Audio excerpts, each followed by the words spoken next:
நம்ம prime minister Modiji நேத்து ஸ்பீச்ல double bonanza for poor and middle class அப்படின்னு சொல்லியிருக்காங்க. ஏன் டபுள்? யூனியன் பட்ஜெட் 2025ல நம்மளோட finance minister Shrimati Nirmala Sitharaman tax exemption லிமிட்டை 7 lakhsல இருந்து 12 lakhsக்கு இன்க்ரீஸ் பண்ணாங்க நியூ டாக்ஸ் ரெஜிம் கீழே. அண்ட் இன்னொன்னு செப்டம்பர் 3 ஜிஎஸ்டியோட புது ரேட்ஸ் வந்து அனௌன்ஸ் பண்ணாங்க. அது இன்னைக்கு செப்டம்பர் 22ல இருந்து எஃபெக்டிவா வருது. இந்த நெக்ஸ்ட் ஜெனரேஷன் ஜிஎஸ்டி ரிஃபார்ம்ஸ் பத்தி ஒரு சின்ன ரீகேப் பார்த்துக்கலாம். ஸோ மெயின்லி 2 ஸ்லாப்ஸ் தான் வந்து இருக்கும், 5% அண்ட் 18%. நம்மளோட எவ்ரிடே எசென்ஷியல்ஸ், நம்ம டெய்லி யூஸ் பண்ற மெடிசன், சோப்பு, இன்சூரன்ஸ் இதெல்லாம் பார்த்தோம்னா மெயின்லி வந்து டாக்ஸ் ஃப்ரீ இல்லைன்னா 5% டாக்ஸ் ஸ்லாப் கீழே தான் வந்து இருக்கு. 12%ல இருந்ததை மோஸ்ட்லி 5% வந்து மாத்திட்டாங்க. சின் குட்ஸ் அண்ட் லக்ஸரி எடுத்துக்கிட்டோம் அப்படின்னா 40%ல இருக்கு, பிளஸ் செஸ்ஸும் வந்து இருக்கு. டுகெதர் இது எல்லாமே சேர்ந்து இந்தியன் சிட்டிசன்ஸ்க்கு பல பொருட்களை அஃபோர்டபுளா ஆக்கும். அது மட்டும் இல்லாம நிறைய சேமிக்கவும் வந்து முடியும் அப்படின்னு சொல்லி இதை பச்சாத் உத்சவ் அப்படின்னு வந்து கூப்பிட்டிருக்காரு. இன்னொரு விஷயத்த நம்மளோட பிரைம் மினிஸ்டர் நேற்று புஷ் பண்ணியிருக்காரு, ஸ்வதேஷி. நாம வந்து நம்மளோட இந்தியன் மேட் ப்ராடக்ட்ஸ் வாங்கணும், நம்ம இந்தியன் கம்பெனிஸை, இந்தியன் இண்டஸ்ட்ரீஸை நம்ம வந்து புஷ் பண்ணணும், நம்ம அவங்களுக்கு சப்போர்ட் பண்ணணும் அப்படின்னு வந்து சொல்லியிருக்காங்க.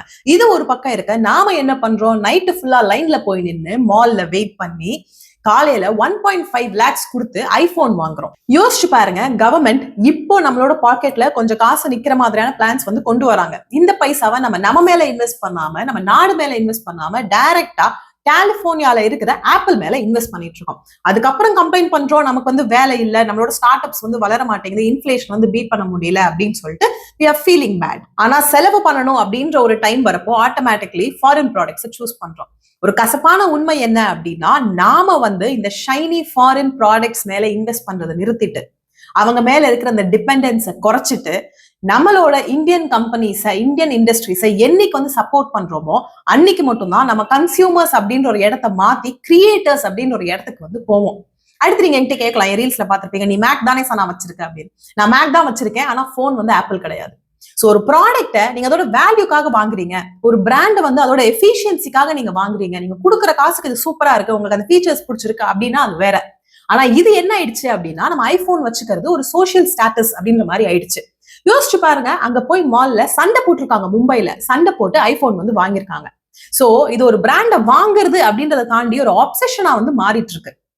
இப்படி ஆறப்போ I think it is time for us to pause and give it a thought. நம்ம இன்னும் ஆப்பிளுக்கு இன்வெஸ்ட் பண்ணி அதை பெருசாக்க போறோமா, இல்ல அதுக்கு ஈக்குவலா வேற ஒரு பிராண்டை நம்ம நாட்டுல உருவாக்க போறோமான்றத நம்ம தான் வந்து முடிவு பண்ணணும். உங்களோட ஒப்பீனியன் என்ன அப்படின்றத கமெண்ட் செக்ஷன்ல மென்ஷன் பண்ணுங்க. அண்ட் உங்களோட ஃப்ரெண்ட்ஸ்ல ஆப்பிள் ஃபேன்ஸ் இருப்பாங்கல்ல, அவங்களுக்கு இந்த ரீல ஷேர் பண்ணுங்க.